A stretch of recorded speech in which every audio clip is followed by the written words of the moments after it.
でも俺はこの2つを優勝するのを目指したいし、それができるのはこのエレクトリックトラブルしか俺はないと思ってるから、だからみんなやらへんかって口説き落とした。それを絶対ひっくり返したると思ってやるわけですよね。なるほどね。そっから。でもそれがまたこのダンス魂に強くなるんですね。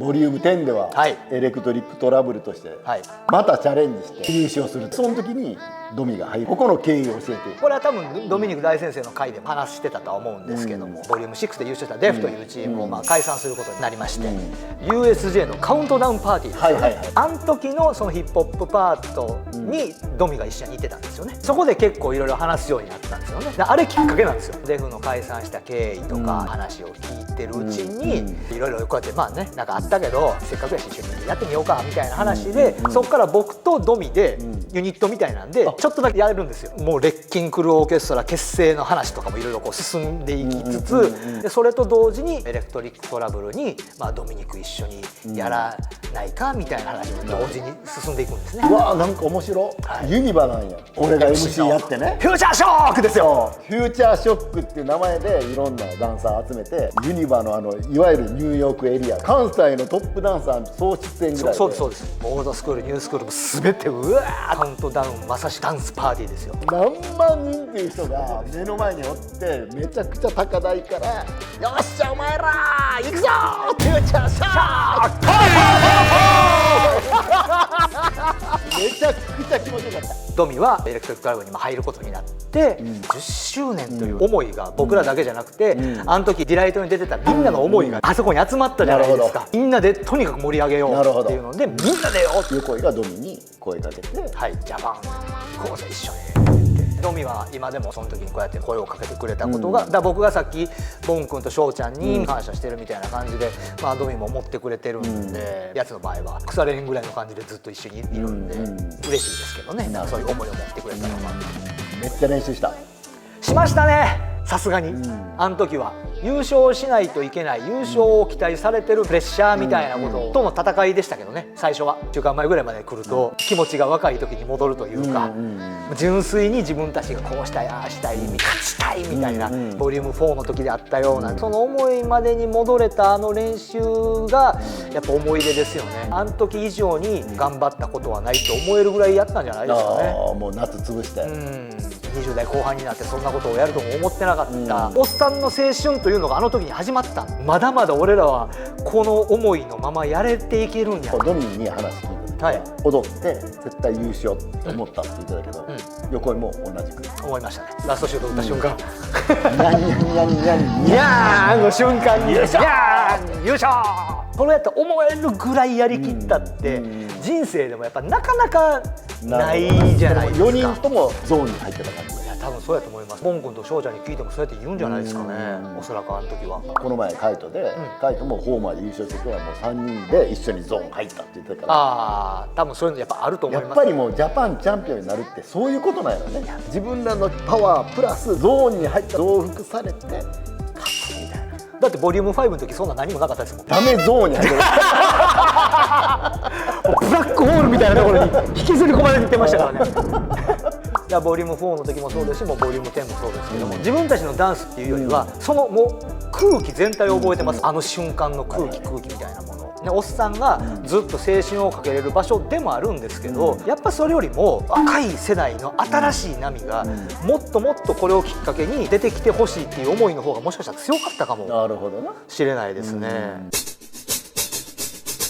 レッキンクルオーケストラとして活動して、もともとギリギリダンサーズの会からそうですな30歳を目の前にしてこれからダンスで続けていけれるんかどうかっていうのでカモロダンススタジオであの時26とかやったのかな、まさしく1キロですよね、の元となるというか、こういうことをやりたいと思ってるんですよみたいな話もしてて、そこで決意が固まったレッキンクルオーケストラとしてやることになりました。レッキンクルオーケストラ立ち上げは、なかなか、勇気いったというか、その言い出しっぺ僕とやっぱキムじゃないですかね。もともと舞台とかそういうことに興味がある人間だったので、でそのキム自身がリミックスダンススタジオやってて、でそこでも僕らレッキンのメンバーほとんどみんな教えてる。だから集まってリハもやり放題だし。そうなんですよ。リミックスのインストラクターみんなで集まって喋ること飲んだりとかすることも結構多かったんで、ディライトで切磋琢磨したライバルたちですよね。そういう関係性の中でレッキンクルオーケストラっていうところに行き着いていくわけなんですよね。不思議なことで。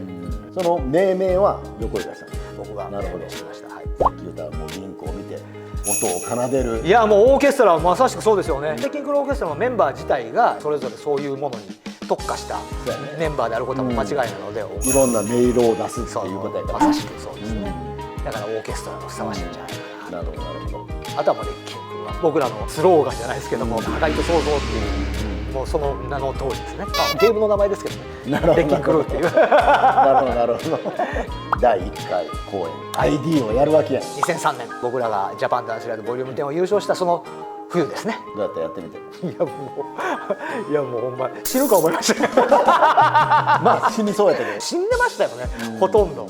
舞台ってこんなしんどいのって思うぐらいしんどかったですね。もうすごかったよね、あのバタバタ具合が。いやすごかったです。いやもちろんこの後続く舞台公演でバタバタしない公演なんて一つもないんですけども、初めてのことだらけで、やりたいことやりたくないこと、ああでもないこうでもないで、みんなそれぞれ考え方も違うし、揉めに揉めるしみたいな、やりきった後はもう最高でした。あの充実感があったから今もずっとやり続けてると思うんで、まあちょっと取りつかれましたよね、舞台公演。そっからヨシエも入ってるやん。もう2003年の段階でヨシエもそうですし、グラスホッパーのメンバーとかですね、ヒロとかもそうですけども、東京の僕らが一緒にこう戦友と呼んでる仲間たちは一緒に出てますね。この時にグラホが2位やもんね。そうです。グラスホッパープラスピノキオ2位やもんね。2位です。切磋琢磨ですよ。でしかもそいつらが15という記念大会で最高得点叩き出して優勝するわけですよ。またつながっていくわけですよ、話が。最高ですね。エレクトラボリューム30で出るってこと。今年ボリューム29。もう29ですか。そうだから50歳でボリューム30。それエグいっすね。みんな考えないとダメですね。そうやな。確かに。一番何が大変やった？継続するにあたって。でもレッキンクルオーケストラ自体をやっていくことに辛いところは何もなかったですか？公演ごとにその公演の問題とかはねもちろんあるんですけども、レッキンクルオーケストラは本当にリスペクトの塊というか、本当にみんな素晴らしいダンサーやし、人間的にもみんな最高やし、最高におもろいし、一回も面白くないとか飽きたことがない、楽しいことしかなかったんですね。なるほど。だから絶対またやりたいと思ってる。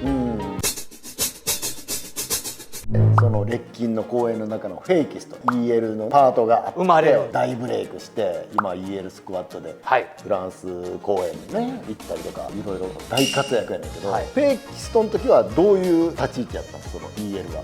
EL の作品自体はもともとレッキンクルオーケストラの澤田がダンススタジオの発表会の作品かなんかでそれの前身をやるんですよね。EL ワイヤーをこうねこう這わせるみたいなことをやって、でそれめちゃくちゃおもろいやんみたいな話になって、それちょっと今回新しい作品にできへんかって言って作り出したのがそのフェイキストでやった EL スクワットの大元の作品。その時 EL スクワットとも言ってないの？言ってないです、言ってないです。そんな名前まだないです。そのフェイキストを録画してるビデオがやってくれてた子がなんか逃亡してビデオがないっていう話になって、EL を見てめちゃくちゃすごいから言うて、いろんなこう経産省の人とかに紹介したかってん。みんながそれですごいってなってんけど、もっと尺ちゃんとしたもんないのって言われて、ないんですよすごい話やな。それもニュースクールコレクションで読んだり、そういうことか。それを録画してるビデオを、上げたら YouTube に上げたらそれがバズってよ。そういう経緯やな。でそのニュースクールコレクションの2階からのビデオカメラの映像、娘のさくらちゃんがねパパーって応援してるっていうほんわかビデオが世界中でめちゃくちゃバズって、そっからそれのオファー殺到する。まさしく YouTube ドリームでしたよね。何万何千万今、6000万6000万再生そうですね、累計再生。あれは収益化できてないの？そうです。実際にバズったやつは僕たちが上げたやつじゃなくて、転用した誰かの方がバズったんですよ。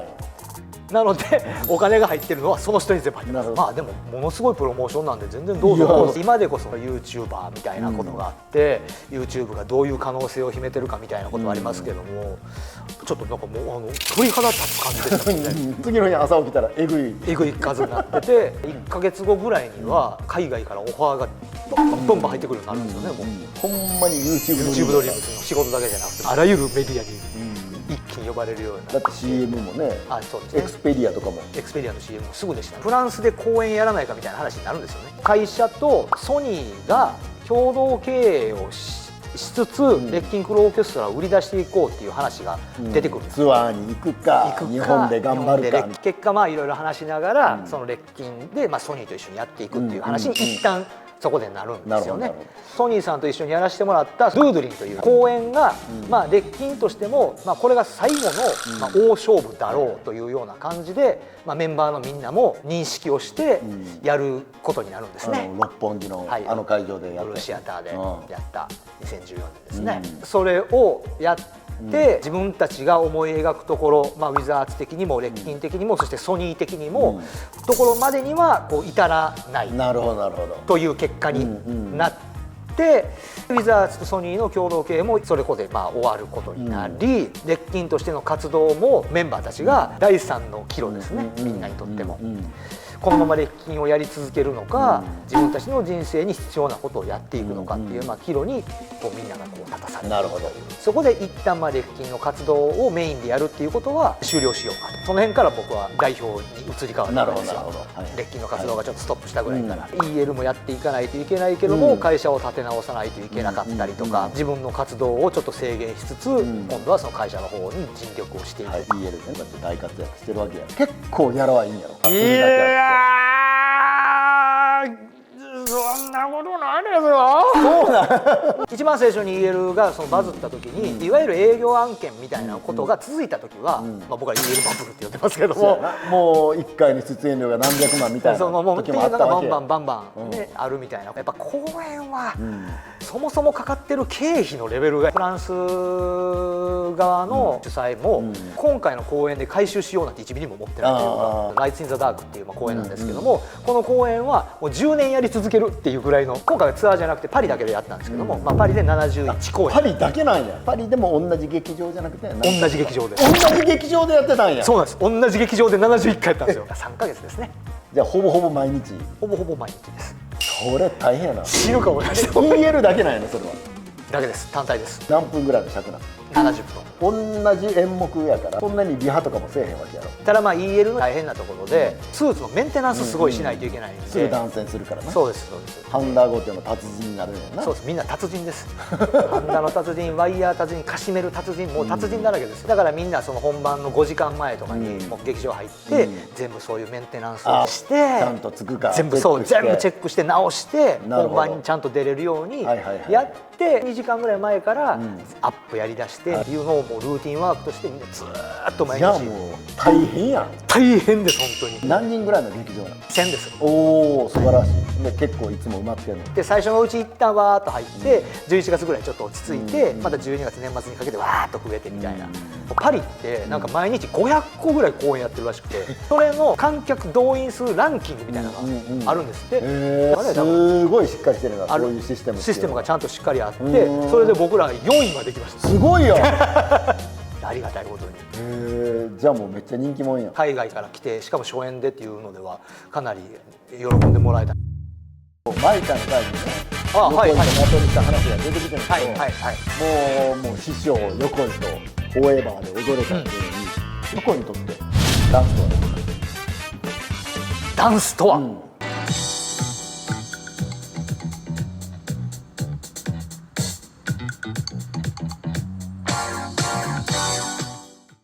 高評価、チャンネル登録よろしくお願いします。僕が出演いたしますネイティブ、こちらの公演が3月19日大阪のトンドライスバルホールで開催されます。皆さんぜ